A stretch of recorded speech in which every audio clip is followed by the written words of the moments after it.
sahabat, saya hari ini mengunjungi sebuah rumah makan, warung makan lebih tepatnya, yang bernama rumah makan ya, Saukian.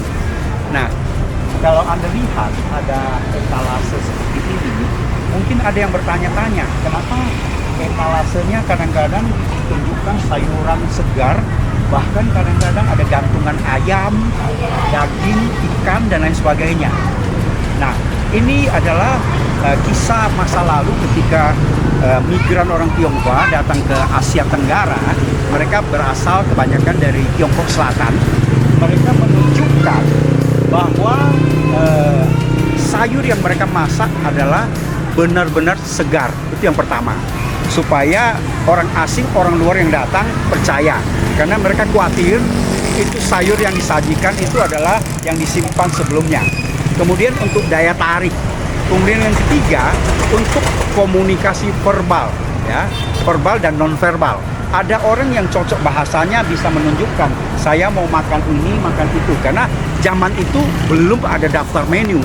Jadi ketika di display di sini, tamu yang mau makan bisa menunjukkan, oh ya saya mau sawi putih, saya mau pari, saya mau kol, saya mau kembang kol, mau ikan, mau ayam, dimasak seperti apa. Dan kokinya itu koki yang serba bisa. Ketika ditunjukkan apa-apa, mereka bisa masak. Itu salah satunya.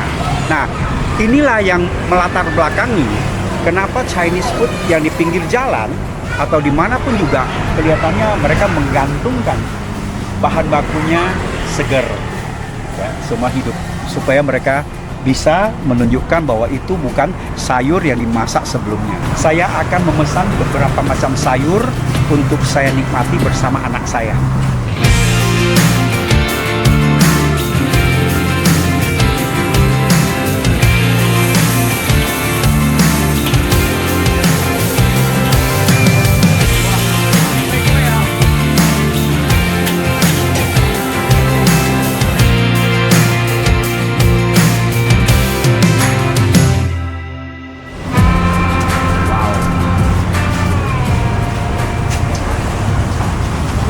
Ya sahabat, ini adalah salah satu yang sangat khusus di Kalimantan Barat, namanya miding atau pakis khas yang hanya tumbuh di tanah mangrove atau gambut ya.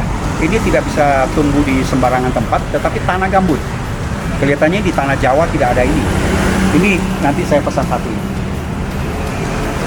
Ini ada okra. Semua segar-segar nih. Kita lihat.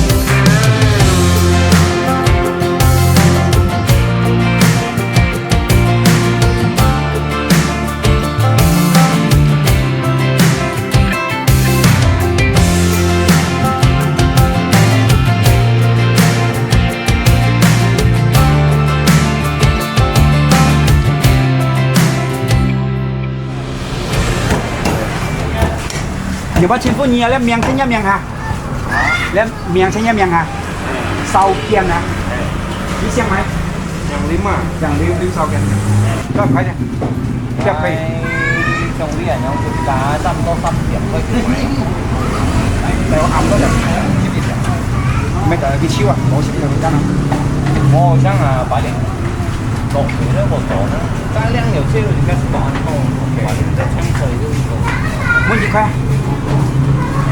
Bài chín, khoe không thì đó, bài đi bài, cái gì đi bài, bài xăm, bài xăm sang là liền đi bài liền, đi bài liền, có một sự về, chín này là hot đấy, nét sang liền liền, nét hot tính chọn là hot này rồi, chiều nét xoay đi à, tiền, nét xoay đi à, nhi lẳng xuống đi ba sạ mai ở những cái sùng ấy, ngay cái tăng tay, ba sạ gì, tăng tay của nhà máy chỗ họ trong nhớ ấy nhỉ, nhớ, họ vẫn ra là cái dạng ăn cái sùng trắng đấy thì cái thọ nó bắt đầu trăng mà hả còn cái sùng cái gì thì cái trăng là cái đầu đó wow,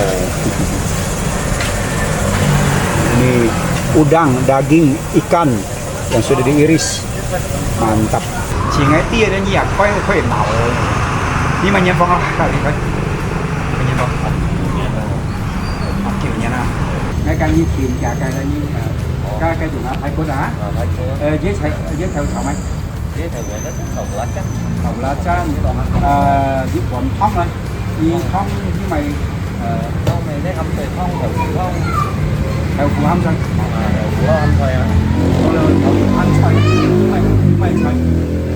Chăn xoay. Chăn xoay này. Thời cứ xoay cả âm xoay. Đi xoay không? Chi không?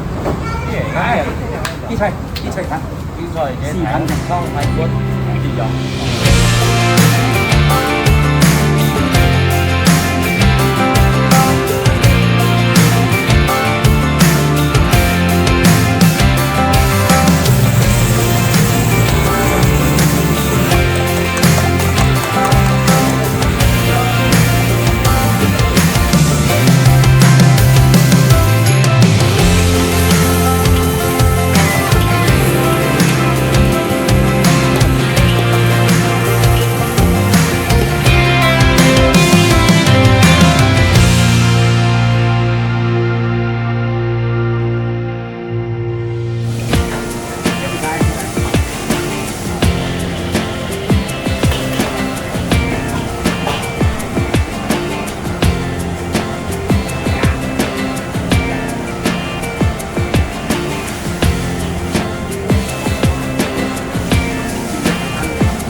Semua pesanan kami sudah datang. Kami pesan ada 5 menu ya. 2 tahu, kemudian cah tapis, kemudian 3 asam manis, ketiau favorit saya. Nah, misalnya tadi kita lihat di etalase itu kan banyak gantungan, kemudian sayuran, daging, ikan, fresh ya. Sebenarnya itu ada sejarahnya. Kenapa Chinese food selalu kayak begitu? Nah, ini ceritanya dulu orang Singkawang dan orang yang merantau ke Asia Tenggara ini, mereka ini jarang sekali berjualan begini. Rata-rata di Singkawang itu ya yang makan itu ya masak di rumah. Jadi yang dekat restoran itu boleh dihitung dengan jari. Sehingga mereka harus menggantungkan sayuran itu, dan itu biasanya dijual kepada orang asing atau orang yang datang. Nah, orang asing atau orang luar yang datang itu kan nggak mengerti karena nggak ada daftar menu, sehingga dia datang dia harus tunjuk, oh saya mau makan ini, mau makan itu, kemudian koki atau tukang masaknya akan memasak sesuai pesanannya. Itulah sebabnya dia harus kasih display. Kalau nggak ada display kan bingung. Nah, lama kelamaan kemudian baru masuk ada daftar menu. Daftar menu dikasih harga. Nah, kira-kira begitulah ya.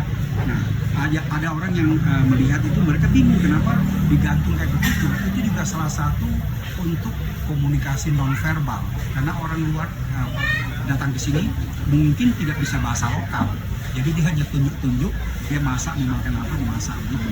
Dan kemudian juga supaya orang yang datang melihat tuh tertarik, daya tarik, ya, macam-macam. Dan biasanya di Singkawang itu dulu orang yang warga Singkawang ya, orang Singkawang jarang sekali makan di luar. Yang makan di luar itu justru orang luar, orang asing yang datang. Ya, jadi yang buka rumah makan marketnya nggak ada. Orang masak di rumah, siapa yang makan di luar? Jadi orang asing yang datang makan. Ya, jadi mereka masak ini semua masakan rumahan juga. Nah, orang asing yang datang selalu menikmati masakan rumahan. Karena kan karena orang Singkawang itu selalu masak di rumah ya, keluarga itu makan dan kumpul keluarga bersama. Jadi kalau ada orang Singkawang yang pergi makan keluar, itu stigmanya negatif. Itu zaman dulu ya. Sekarang kan sudah biasa orang pergi ke rumah makan, restoran makan. Zaman dulu itu stigma, kenapa nggak makan di rumah? Ada masalah apa di rumah? Di rumah pasti masak. Kira-kira begitu. Sahabat semuanya, ini sebenarnya adalah masakan rumahan, tetapi sekarang sudah naik kelas, masuk restoran, dan lezatnya tetap seperti masakan rumahan.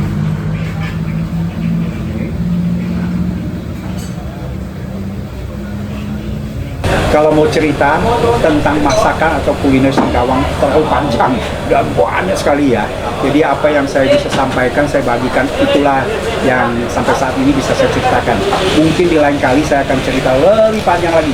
Sekarang saatnya untuk menikmati the moment of truth.